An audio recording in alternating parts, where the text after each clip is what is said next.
Welcome back to my channel. In previous video I have discussed the part 1 with you, and in this video I am going to discuss part 2 with you. In this video I am going to discuss the interview of Umberto Eco, and the interviewer is Mukund from the Hindu. So let's start the video. I am a professor who writes novel on Sunday. जो यहाँ पे ये first statement है, ये कौन बोलता है यहाँ पे? अम्बार्टो इको. एंड अम्बार्टो इको एक बहुत ही ज़्यादा फेमस पर्सनालिटी है, और उनके बारे में हम लोगों को थोड़ा सा ब्रीफ डिस्कशन भी फर्स्ट पैरा में देखने को मिलता है. सो उनका मानना था कि वो सिर्फ नोवेल कब लिखते थे? Only on Sunday. तो वो बस सिर्फ नोवेल लिखते थे only on Sunday. The following is an extract from the interview of Umberto Eco. जो इससे पहला वाला लाइन हम लोग जो रीडिंग किए हैं वो कौन बोला था? अम्बार्टो इको बोले थे. So this is the line, and the interviewer is Mukund Padmanabhan from Hindi Hindu. और वो जो इंटरव्यूअर थे कहाँ से? हम पहले ही आपको इंट्रोड्यूस कर चुके हैं, मुकुंद पद्मनाभन से. And Umberto Eco, a professor at the University of Bologna in Italy. Professor थे in Italy and had already acquired formidable मतलब बहुत सी ज़्यादा ही रेपुटेशन पा चुके थे as a scholar for the ideas on semiotics. तो ये पहले ही वो स्कॉलर थे किस चीज़ के ऊपर? सिमोटिक्स. उसको बोलते थे स्टडी ऑफ साइंस, जो साइंस रिलेटेड, सिम्बल्स रिलेटेड और उसका यूजेस रिलेटेड जो पढ़ाई किए रहते हैं. तो उनको ऑलरेडी एज ए स्कॉलर थे और उनका बहुत सारा आइडियाज़ रहता था किसके ऊपर? सिम्बल्स के ऊपर, साइंस के ऊपर. तो इसको हम लोग कहते हैं सिमोटिक्स. लिटरेरी इंटरप्रिटेशन और बहुत ही ज़्यादा एक्सप्लेनेशन करते थे, बहुत ज़्यादा. ऑलरेडी स्कॉलर है तो उनके पास बहुत ही ज़्यादा एजुकेशनल एक्सपीरियंस भी है. And medieval aesthetic before he turn to writing fiction. Literary fiction, academic text, वो बहुत ही ज़्यादा इंफॉर्मेशन रखते थे हर एक फील्ड में.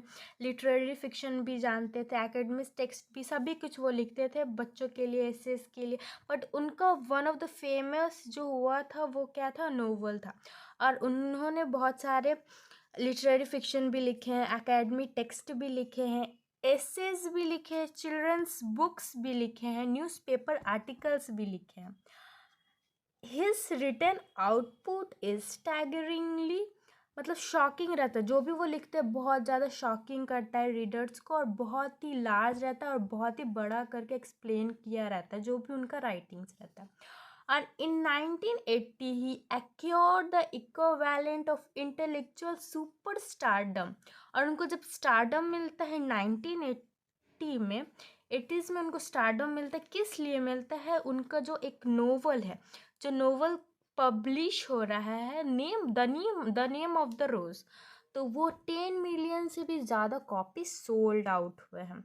इसलिए इनका पहले ब्रीफ डिस्कशन और डिस्क्राइब किया गया अम्बर्टो इको कौन है, और उनका इंटरव्यू हो रहा है और क्या क्या बातचीत हो रहा है, वही हम लोग यहाँ पे इस पार्ट 2 में डिस्कस करने वाले हैं. ठीक है, तो फर्स्ट जो स्टार्ट कर रहे हैं Mukund, the English novelist and academic David Lodge once remarked. मतलब जो पहले कोई भी चीज़ को बोलने से पहले किसी को रेफ़र किया जाता है तो फर्स्ट वो नाम लेकर रेफ़र करते हैं कि आई can not understand how one man can do all that thing he equals does. मतलब कि वो जो एक यहाँ पे राइटर डेविड लॉर्ज है वो बोलते हैं कि कैसे एक आदमी इतने सारे चीज़ कर सकते हैं. तो पहले ही हम लोगों को देखने को मिल सके बहुत सारे चीज़ें लिखे थे, जैसे लिटरेरी फिक्शन लिखे थे, एकेडमिक टेक्स्ट लिखे थे, एसेज लिखे थे, children's books, news article, everything ही रिटन, और सभी कुछ लिखे थे. तो इसीलिए बोला जा रहा एक आदमी इतने सारे चीज़ कैसे लिख सकता है. तो इसमें अम्बार्टो इको रिप्लाई देते हैं, maybe I give the impression of doing many thing. ऐसा लगता है कि मेरा इम्प्रेशन ही ऐसा है कि मैं बहुत सारा चीज़ कर सकता हूँ, but in the end I am convinced I am always doing the same thing. और लास्ट में उनका मानना था कि वो सेम ही चीज़ हमेशा करते हैं. उनके लिए तो ये नया चीज़ नहीं है, वो सेम ही चीज़ रिपीट करते हैं. विच इज़ वो आस्क करते हैं, now that is more difficult to explain, उसको तो मैं एक्सप्लेन करने में मेरे लिए तो और भी डिफ़िकल्ट हो जाएगा। I have some philosophical interest and I pursue them through my academic work. बहुत सारे जो भी सोच रखते हैं वो अपनी सोच को कहाँ शो करते हैं, एकेडमिक वर्क में एंड माई नोवेल। और जो भी वो थिंकिंग रखते, इमेजिनेशन करते, जो भी उनका फिलोसफिकल थिंकिंग है, इंटरेस्ट है, वो शो करते हैं अपने वर्क में और नोवेल्स में। और जो उनके नोवेल्स पढ़े रहेंगे उन लोगों को ये चीज़ समझ में आ जाएगा। Even my books for children are about non violence. और जो भी चिल्ड्रंस रिलेटेड वो नोवेल लिखते हैं तो वो नॉन वायलेंस रहता है, उसमें कुछ वायलेंस नहीं रहता। क्या रहता है, सिर्फ पीस रहता है। ये सब जो भी राइटिंग्स लोग पढ़ेंगे वो लोगों को ये देखने को मिलेगा। You see the bunch of ethical philosophical interest. तो बहुत ही वो मतलब हम लोगों को अच्छा अच्छा चीज़ें जानने को मिलेगा, एथिकल चीज़ें मिलेंगे जो भी उनका राइटिंग्स पढ़ेगा। And then I have secret, उनके पास एक सीक्रेट है। Did you know what will happen if you eliminate the empty spaces from the universe. ये जो टॉपिक है मुझे बहुत ही इंटरेस्टिंग लगता है पर्सनली, जो बोलते हैं एम्प्टी स्पेसेस। तो हम लोग पूरी दुनिया में सही में हर जगह एम्प्टी स्पेसेस है ही है, यूनिवर्स में कहीं ना कहीं है ही है कि नहीं।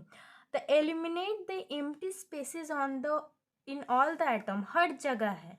The universe will become as big as my. अगर वो हट जाएगा, अगर वो सब जो एम्प्टी स्पेसेस अगर वो हट जाएगा तो फीस्ट के तरह, मुट्ठी के तरह बराबर हम लोगों का यूनिवर्स हो जाएगा। ये एक रियल में भी हो सकता है। तो ये जो उनका फिलोसफिकल थिंकिंग है, इससे पता चलता है कि हाँ उनके पास फिलोसफिकल थिंकिंग है।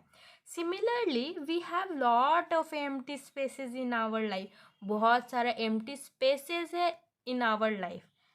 आई कॉल देम इंटरस्टाइसेस बोलते हैं। तो से यू आर कमिंग, अब ये जो एक्सप्लेन करने के लिए एक एम्प्टी स्पेसेस है हम लोगों के लाइफ में, तो बोलने के लिए यहाँ पे एक एग्जाम्पल भी रिप्रेजेंट करते हैं Umberto Eco. Over to my place, अगर आपको मेरे पास आना है, तुमको कहाँ किससे जाना को मुकुंद को बोलते हैं। You are in elevator, elevator मतलब पता है लिफ्ट होता है। And while you are coming up, ऊपर आने से पहले I am waiting for you, मैं वेट कर रहा हूँ आपके लिए। This is an interstice an empty space, जो वेटिंग कर रहे, वेटिंग गैप हो रहा है उसको बोला जा रहा है इंटरस्टाइस। इंटरस्टाइस और एम्प्टी गैप को वे बोला जा रहा है। I work in empty spaces, मैं अपना काम करता हूँ एम्प्टी स्पेसेस में। While waiting for your elevator to come from the first to third floor, उस वहाँ पे बहुत सारे एम्प्टी स्पेसेस है, फर्स्ट फ्लोर से लेकर थर्ड फ्लोर तक आने में है कि नहीं एम्प्टी स्पेसेस आ रहा है। तो ये जो टॉपिक है उसको एक्सप्लेन किया जा रहा है। I have already written an article, फिर वो हंसता है। So next Mukund, not every one can do that of course, सब कोई नहीं कर सकता ये काम। Your non fictional writing, your scholarly work has a certain playful personal quality about it. सब कोई ऑब्वियसली नहीं करता, बहुत ही इंपॉर्टेंट है, प्लेफुल होना चाहिए। सबको कैरेक्टर डिस्क्राइब नहीं कर सकता, सबको स्टोरी एक्सप्लेन नहीं करता है, उसके लिए एक पर्सनल क्वालिटी रहता है, वो बोल रहे हैं। It is A mark departure from a regular academic style. तो यहाँ पे बोला गया है कि यही छाप छोड़ता है एकेडमिक स्टाइल में, यही चीज़ डिफरेंट बनाता है उनका writing, which invariably depersonalised and often dry and boring. और यही उनका चीज़ को अलग बनाता है और यही चीज़ उनको स्पेशल बनाकर बोरिंग नहीं फील करवाता उनका writing. Have you consciously adopted an informal approach और is it something that just came naturally to you. मतलब ऐसा है कि आप बनावटी कुछ लिखते हो या आपका सही में ऐसे ही नेचर है, नेचुरली ये सब जो राइटिंग्स आते हैं। तो इसका आंसर दे रहे हैं अम्बाटो इको अपने इंटरव्यू में। When I presented my first doctoral dissertation in Italy, वो फर्स्ट अपना रिप्रेजेंट किया था डॉक्टरल डिसर्टेशन। तो ये डॉक्टरल मतलब डॉक्टर का थीसिस रिप्रेजेंट किए थे। तो क्या रिप्रेजेंट हुआ था उसमें, one of the professor said scholar learn a lot of certain subject, then they make lot of false hypothesis. तो बहुत सारे फॉल्स थिंग्स भी लोग बोलते हैं, जज करते हैं। Then they correct them at the end, मतलब फॉल्स थिंग के लेके डिस्कशन चलता है लेकिन एट द एंड वो सही कंक्लूजन देते हैं। लेकिन टॉपिक उन लोगों का फॉल्स ही रहता है, वही चीज़ पहले डिस्कस करते हैं और उसका सही जो रहता है वो उनको कंक्लूजन में आते हैं। You on the country the told the story of your research even including your trial and error. बहुत सारा चीज़ होता है, बहुत सारा एरर भी आ जाता है, ट्रायल भी किया जाता है, स्टोरी में चेंज भी किया जाता है, बहुत सारी चीज़ें होते हैं लिखने के time. And at the same time he recognized I was right, went on to publish my dissertation as a book. और dissertation को as a book मतलब पब्लिश करने गए थे, विच मीन टू बी ही अप्रिशिएटेड. इसका मतलब लगता है कि उन्होंने मेरे को अप्रिशिएट किया और ये चीज़ बोले कि बहुत अच्छा डिस्कस हुआ अबाउट डिसर्टेशन के को लेकर. At that point at the age of 22 I understood scholarly book should be written the way I should done by telling the story of research. मतलब ऐसा बुक लिखना चाहिए कि लगे कि हाँ बहुत सारा रिसर्च करने के बाद वो स्टोरी लिखा गया है. This is why my essay always have narrative aspect. इसी के वजह से मेरा हमेशा नैरेटिव रहता, आई करके यूज़ होता और मैं ही ऐसा लिख रहा हूँ, इस तरह उनके स्टोरी में दिखता है. And this is why probably I started writing narratives novel so let. इसी के वजह से पहले मैंने नैरेटिव्स लिखा और नोवेल्स को बहुत लेट में लिखा. एट द एज ऑफ 50 मोर और लेस, 50 एज से भी ऊपर मैंने ये सब लिखा. I remember that my dear friend Roland Barthes was always frustrated that he was essayist and not a novelist.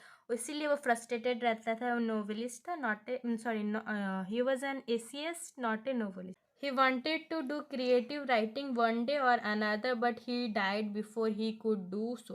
मतलब वो चाहता था नोवेलिस्ट बने पर वो करने से पहले ही वो डेथ हो जाता है और नहीं कर पाते हैं. I never failed this kind of frustration. तो इस तरह का मुझे फ्रस्ट्रेशन नहीं चाहिए, इसलिए वो सभी फील्ड में ट्राई किया. Started writing novel by accident. वो लिखना नहीं चाहते थे पर बाय एक्सीडेंट वो उनसे इंस्पिरेशन लेके लिखना स्टार्ट करते हैं novels. I had nothing to do one. मुझे कुछ करने के लिए नहीं था day and so I started. और मैं स्टार्ट करता हूँ. Novel probably satisfy my taste of narration. Novel भी मेरे टेस्ट ऑफ नरेशन को सेटिस्फाई करते, इसलिए उन्होंने नोवेल राइटिंग स्टार्ट की. Next, Mukund, talking about the novel from being a famous academy, you went to on a becoming spectacularly famous after the publication of the name of the rose. मतलब आप तो famous हुए जब the name of the rose is publish होने के बाद.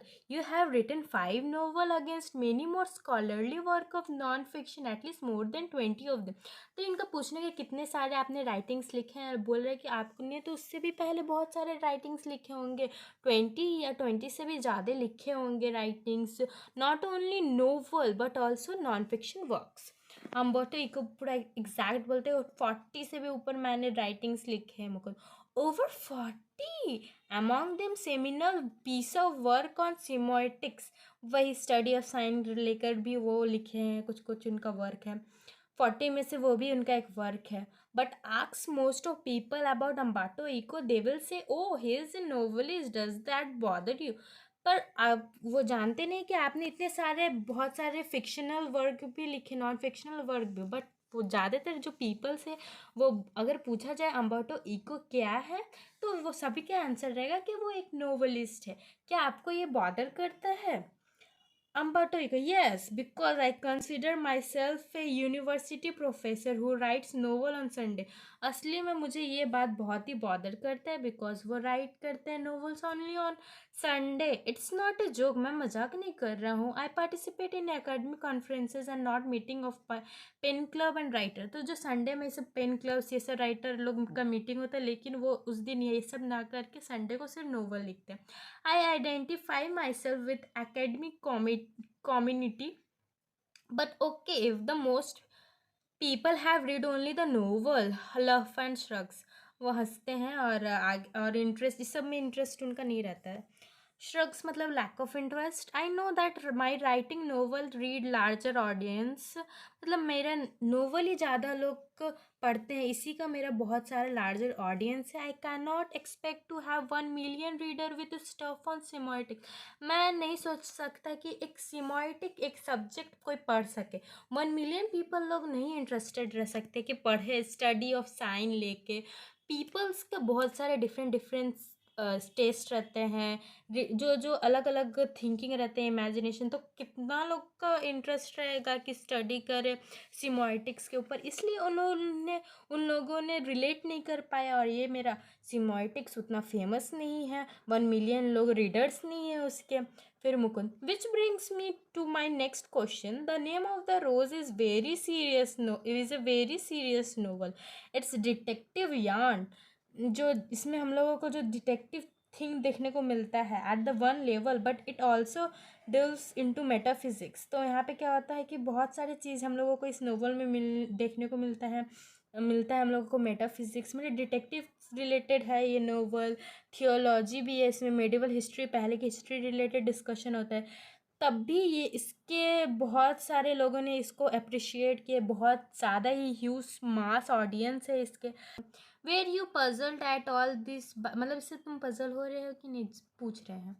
Umberto Eco, no, journalist are puzzled and sometime publishers, मतलब journalist लोग पजल नहीं हो सकते, बोलते हैं जो पजल्ड होते हैं पब्लिशर है। And this is because journalist and publishers believe that people like trash and don't like difficult reading experience. इसीलिए माना जाता है जो भी बहुत ज़्यादा ही हार्ड रीडिंग रहता है, इसलिए लोग पढ़ना नहीं चाहते। जितना आसान रहे उतना उसका ऑडियंस रहेगा, उतना ही लोग पढ़ेगा उसको। Consider there are 6 billion people on this planet, 6 billion people अगर है, the name of the Rose sold between 10 and 15 million copies, सिर्फ उतना ही सेल हुआ है। So in the way I reached only small percentage of reader, बस थोड़ा सा ही परसेंटेज ऑफ रीडर पहुंच पाए हैं। But it is exactly this kind of readers who don't want easy experience, इसमें से है भी वो भी लोग जो इस लोगों को पसंद नहीं ईजी एक्सपीरियंस करना, उन लोगों को चाहिए टफ पढ़ने के लिए न्यू टॉपिक, तो वो लोग का भी परसेंटेज अलग रहेगा। और at least don't always want this my self, मतलब हमेशा उन लोगों को हार्ड पसंद नहीं होगा, इजी नहीं पसंद होगा। तो वो अपने बारे में बताए, माई सेल्फ एट 9 PM, वो खुद ही 9 PM after the dinner watch television, I want to see either Miami Vice और इमरजेंसी रूम। मियामी वॉइस एक तरीका का सीरीज़ जो उस टाइम अमेरिकन ड्रामा रहता था, उनको ये ड्रामा देखने में अच्छा लगता था, ये उस वक्त के टाइम ये चलता था, मियामी वॉइस और emergency room. And I enjoyed it and it needed it but not all day, मुझे पसंद था देखना, पर हमेशा सुबह से लेकर रात तक तो नहीं देखूंगा ना, इसीलिए टेस्ट भी अलग होते रहते हैं, रीडिंग एक्सपीरियंस भी। Mukund, could the huge success of the novel have anything to with the fact that dealt it with a period of medieval history that, आपको लगता है कि मेडिवल हिस्ट्री जो पहले रिलेटेड का जो कहानी हिस्ट्री रिलेटेड भी कुछ थिंग्स होगा उस नोवेल में, क्या ये बहुत इम्पैक्ट कर रहा है? तो इसका लास्ट पैरा है, अम्बर्टो इको क्या रिप्लाई दे रहे हैं, हम लोगों का एंडिंग होने वाला है इस पैरा का और स्टोरी का। So Umberto Eco, that's possible, obvious सा बात है कि मेडिवल हिस्ट्री भी एक मेन फैक्ट है जो प्ले किया है उनका नोवेल को इतना ज़्यादा एप्रिशिएशन मिलने। But let me tell you another story, मुझे आपको दूसरा भी स्टोरी बताना चाहिए, because I often tell stories like Chinese wise man, मुझे पसंद नहीं उतना स्टोरीज बताने का, बट मैं बताता हूँ। My American publisher said while she loved my book, American publisher बोली कि जब वो रीडिंग की तो उनका बुक को वो भी अप्रिशिएट की थी, पसंद की थी, लव की थी। She did not accept to sell more than 3000 copy in a country, वो नहीं एक्सपेक्ट की थी कि 3000 कॉपी भी सेल हो पाएगा।